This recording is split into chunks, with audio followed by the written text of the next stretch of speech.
Inadequate street lighting, fire hydrants, we didn't even know they weren't working. When we got out there, we learned the fire hydrants aren't even working. Drug houses, abandoned houses, just different things, gun violence. We had a triple homicide a block from the church in June. So that actually event was a catalyst to us to say, you know, enough is enough. I remember my pastor coming to the congregation and asking us, telling us that he wanted 200 of us to attend a public meeting. We did not know what a public meeting was at that time, but we were going because Pastor asked us, so we were being obedient. But when I got there, I saw this rainbow of people, along with the colors. I think it was awesome. If you work with the faith community, and the faith community is organized around a common agenda, it has not just prayerful impact, but it has powerful impact outside of the faith community as well.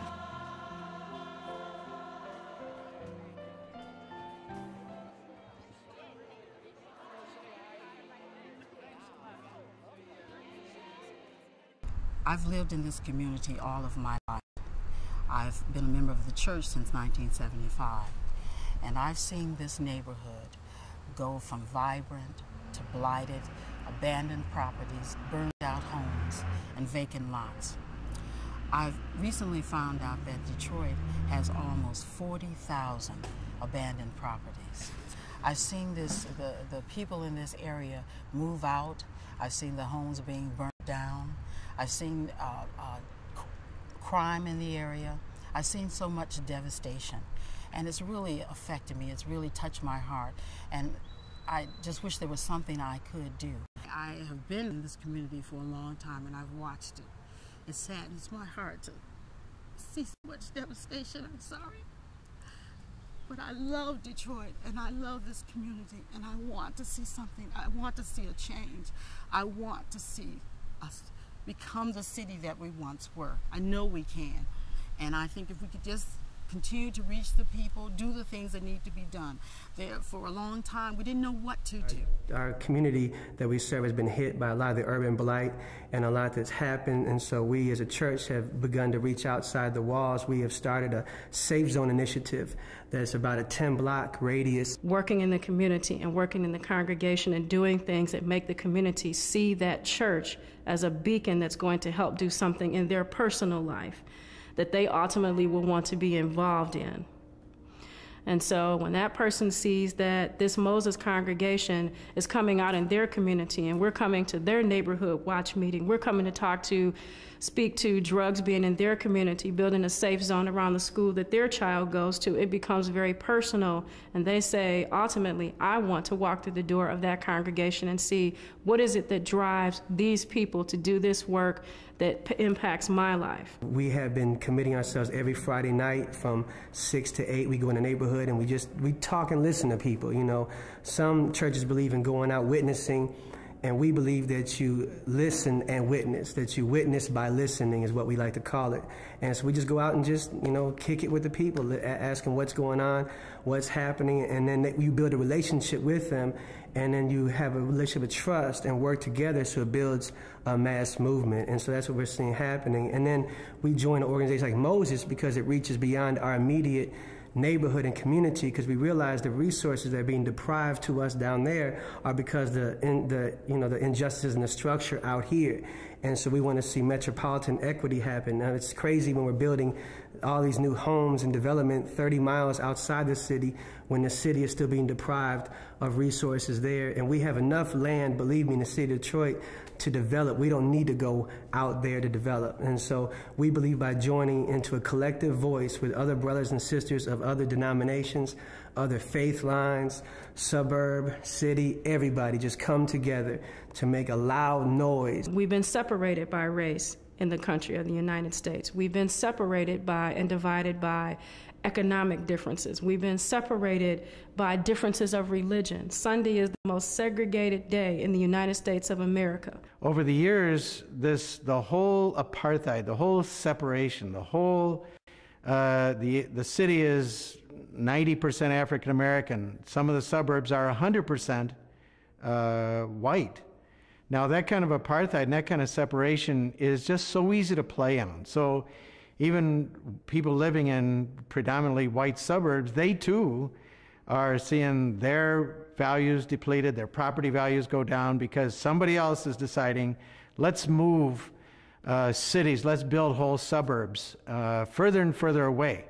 Of course, who pays for it? It's people in the city, the people in the older suburbs. And we're organizing churches and religious communities in ways that will impact not only Detroit, but the suburbs surrounding Detroit. The goal is that urban churches and metropolitan churches, suburban churches will work together to improve not only the process of politics, but to improve that process in a way that feeds back to the development of our communities and the betterment of the lives of individuals that live in those communities.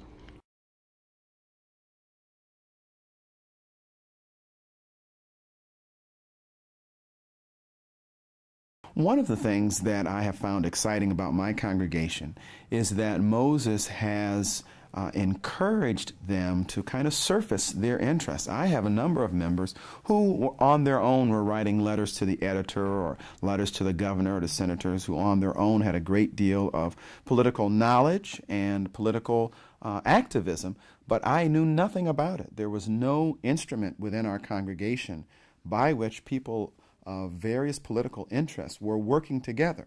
The simple African proverb says that we is smarter than I. And the truth of that is found in organizing, that if we can get people to talk together and work together, we can accomplish much more than we would be able to individually. And the excitement of Moses is that it is working with congregations, Jewish congregations, Catholic congregations, Protestant congregations, that they can be stronger congregations, they can have a better off. Obviously, as the church pastor, I'm a preacher of the word and someone that's committed to justice and to seeing that right is done in the community and beyond. And so that's a lot of what we're about as a church as well. But we're a church that believes that you cannot have Sunday celebration and not have weekly liberation for people in the neighborhood. I'm convinced that pastors should get involved in organizations like Moses, primarily because no one congregation can do all of the things in the city that needs to be done. Churches, and particularly my church, we are about more than, quote, quote, saving souls. It does no good to save a soul if you can't set the individual who houses that soul down in some community where life can be experienced in the fullest possible ways. So the church has to not only deal with individuals, but it has to deal with the communities within which those individuals live. And no one congregation can make things happen politically in ways that congregations coming together can make those things happen. So I'm involved with Moses because I believe that if we give of our best and other churches give of their best in terms of dealing with issues, the more we work together, the better we can do in terms of achieving goals. You see, before you can reap great benefits from any entity, you first of all have to have a product. Now, common logic, there's no new thing, it's common logic. If you want a strong church, what is your obligation? Your obligation is to build a strong community, because your church is going to be just as strong as the community. Most time we bring the powers that be in time and our cities, and we blindfold them. And what I mean by blindfold, to meet them out on the airstrip, stuff them back in a limousine, and shoot through town with some motorcycles in front of them. They don't come through Ecorse. They don't come through River Road. So the only way I would have to tell these mayors, if you're not going to walk through the city to see what's going on, let me tell you. And now one of the reasons I can move forward because I have nearly 2,000 members or more here. And so when I go before the powers that be, I'm representing 2,000 people.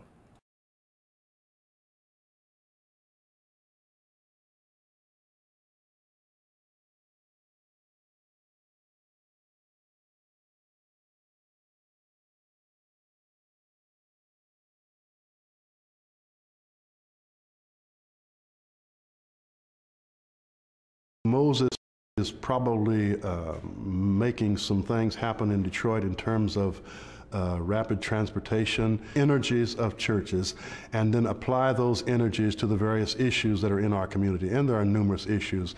Crime is something that we have to get on top of. Education, the use of vacant land in our city. Moses exists to help get on top of those kinds of problems. Some of us have pursued an agenda of justice, but only from a personal or congregational approach. We failed to build bridges. We failed to work together. For too long, we have let others in the community lead us, rather than providing the leadership our community needs ourselves. And what has been the result?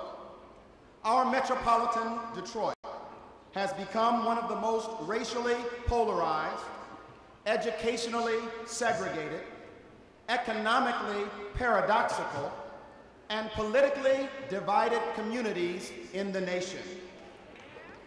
Economic policies, politics, and politicians have continually pitted Lansing against Detroit, the suburbs against the cities, the affluent against the struggling, and yes, black against white. The return on our investment of time and taxes have left us with vacant businesses in Detroit and our immediate surrounding suburbs, an educational system that is inefficient and ineffective, neighborhoods that resemble apartheid, 2 transit systems, neither of which is mass or rapid.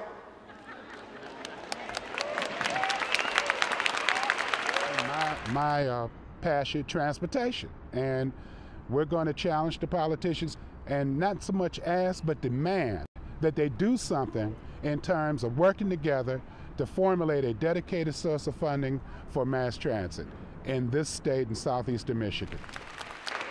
Vacant and abandoned buildings in the city and spiraling sprawl in the suburbs. This is worse than poor politics. This, we believe, is ungodly.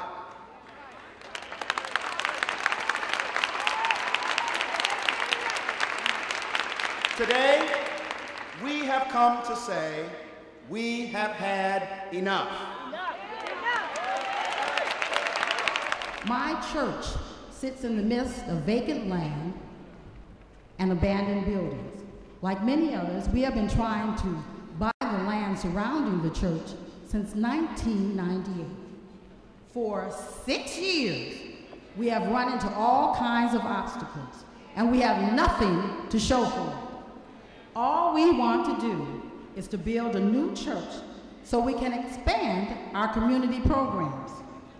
I dream of the day when I will not see where Detroit ends and Grosse Pointe begins. I dream of the day when I won't see piles of garbage and rats and overgrown weeds and vacant lots. Let me hear you say 40,000. Moses believes the way to deal with this issue is to create a land bank. What is a land bank? A land bank is a governmental entity that cuts through the many barriers of red tape that stand in the way of redeveloping vacant land.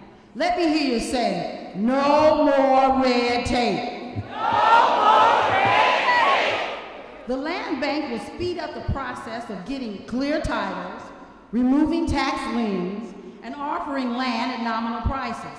It will reduce the number of abandoned properties and encourage revitalization in the city. Let me hear you say 40,000.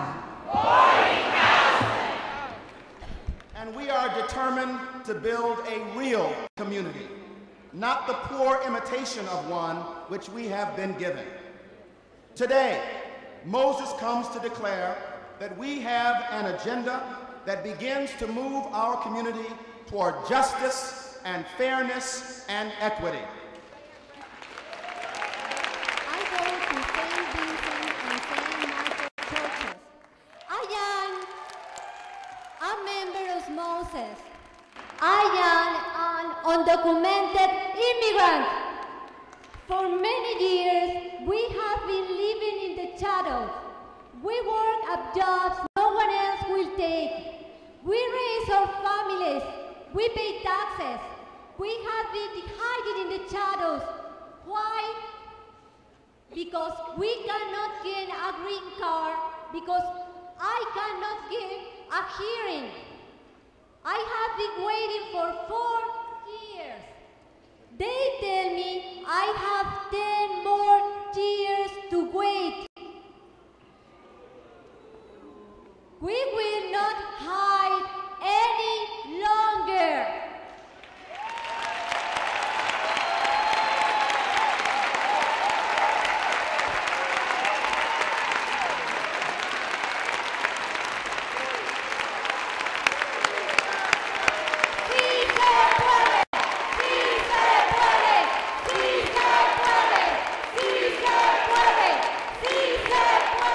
How it was before, people were fearful of speaking out, of getting together and organizing a movement because they didn't have the support. Today, that fear is lessened because now you have your congregations supporting you. Now you have an organization like Moses, who is, 75 congregations strong, of multi-denominational backgrounds, diverse cultures. You have this huge organization that is very much in support of civil rights of immigrants. And with their support, the community feels safer. They're stronger now. The congregations are organizing.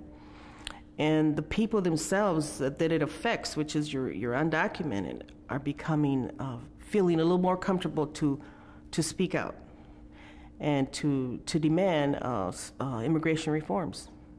The faith community has said that we want to see our limited taxpayer dollars put into fixing our roads first before we subsidize sprawl by paving green fields outside of the cities.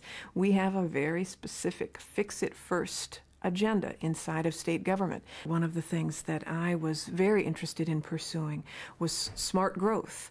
We in Michigan live in one of the most dispersed states in the country. So I wanted to align with some groups who wanted to see reinvestment in our cities and the protection of open spaces, farmland, etc. So when I heard that in Michigan it's Moses, when I heard that Moses was interested in that, I met with the heads of Moses, and we developed a common agenda.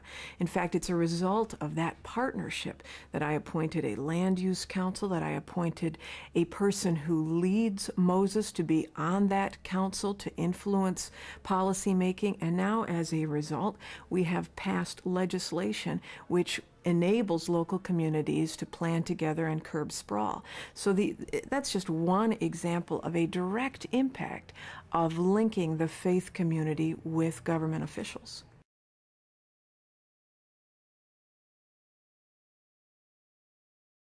Current politics or change the current politician.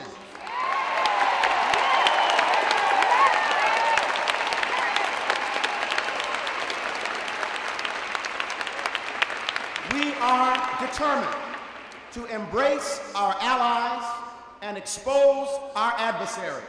Politicians, a lot of times, they kind of brush you off. They canceled a lot of meetings and that type of thing, but we didn't care. That would not stop us. We were determined. We wanted them to understand that we were serious about this, that we were serious about our community. We loved it. We wanted a decent place to worship and live, and therefore we were going to be persistent. And the thing is that we remember that we put them in office. They represent us. So therefore, these are the things that we felt they should be doing for us. They should be hearing our voice. Some of our public officials in this region seem to forget they work for us. They say, if you figure it out, we will support you. I get enough support from my pantyhose. Thank you very much. We don't need support. We need leadership from you. We need leaders who will stand up for the people of this region. Leaders who want to ride the bus that drive the economy. I think for any elected official who really feels this the call to serve and who really wants to make sure that they live out their values. This is such a powerful and beautiful experience. And let me just say, too, that as an elected official, when I was running for office, you know, they call you forward and they have you answer some specific questions, and you are basically taking an oath in front of an audience of 5,000, 7,000 people that you will accomplish this specific task or you will support this specific agenda. When you take a public oath like that, you will follow through, because they will call you on it if you don't. You are taking an oath before God and before all of these citizens that this is your united and common agenda. And if that's not powerful for an elected official to follow through on a promise, nothing else is. The answer to the question is yes. Yes, I can. Absolutely and completely. Yes. Yes, we will. And my answer is yes. Emphatically yes. Absolutely and completely, yes. We've been out in the streets, we've been in congregations, neighborhoods, street corners. We've been at art festivals, Cinco de Mayo, you name it, we've been there registering over 10,000 people to vote. How about that? When it is praying time, we will pray. When it's marching time, we'll march. When it's learning time, we will study. When it's working time, we will work. And when it's voting time, we will register, educate, activate, participate, and then make sure every vote gets counted.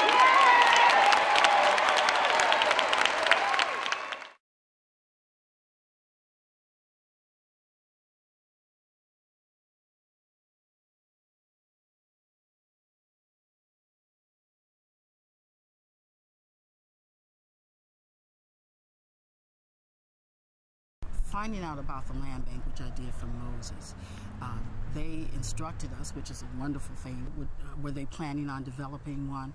Now, usually it's kind of hard sometimes to get to see the mayor or the city council, but we were persistent. We had a committee that we set up, and what we did was we took assignments. There are like 10 people on our council, and what we did was we assigned people to that particular council member. What we did was we bombarded them with calls, asked for meetings, told them what we were about, what we wanted, and that type of thing. And we would get people from congregations to go with us to those meetings to show them that we had support, not just from one church, but from many churches. When I came to Moses, I did have my little soft voice, but now my voice is getting louder and louder. I can talk to any amount of people sitting in an auditorium because I know that I have the best support, the best teachers. Mm-hmm. The ability of those leaders to be able to get up in front of 7,000 people or 5,000 people and really attempt to make folks understand with passion and with energy and with discipline what was at stake in healthcare, what was at stake with immigrants and civil rights, what was at stake with public transportation. For them to be able to do that was a tremendous testament to their own leadership and their courage. And it was also a testament to the people who helped get them ready, which were board and staff people. So we couldn't have gotten here without a lot of meetings, without them going through training, without the Gamaliel Foundations and their own organizers that helped mentor us, which enabled us in turn to mentor a lot of leaders.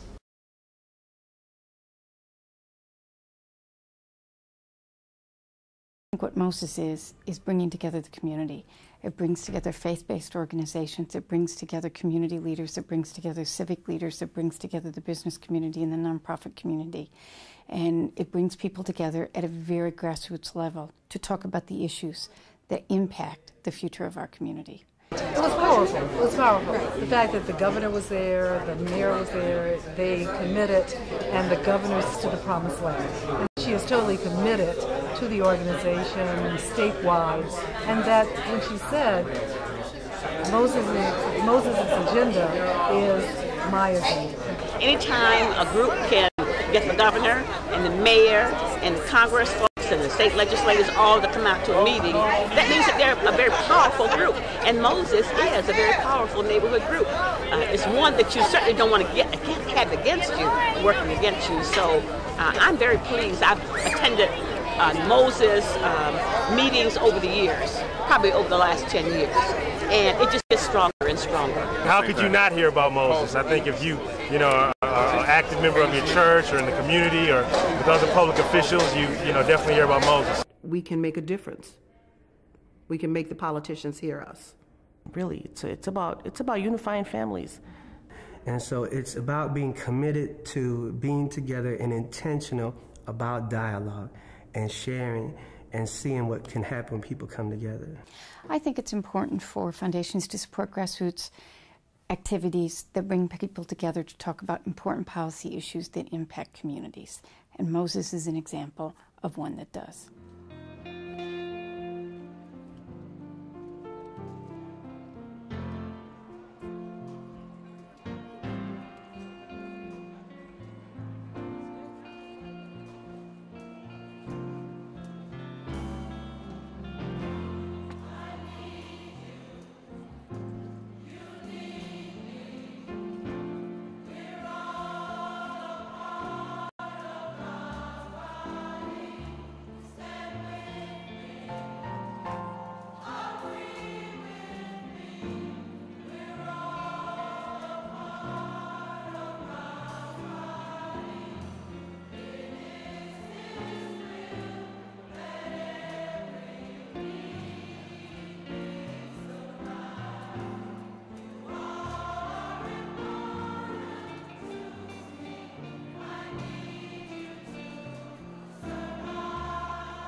Brothers and sisters, I say, Assalamu alaikum.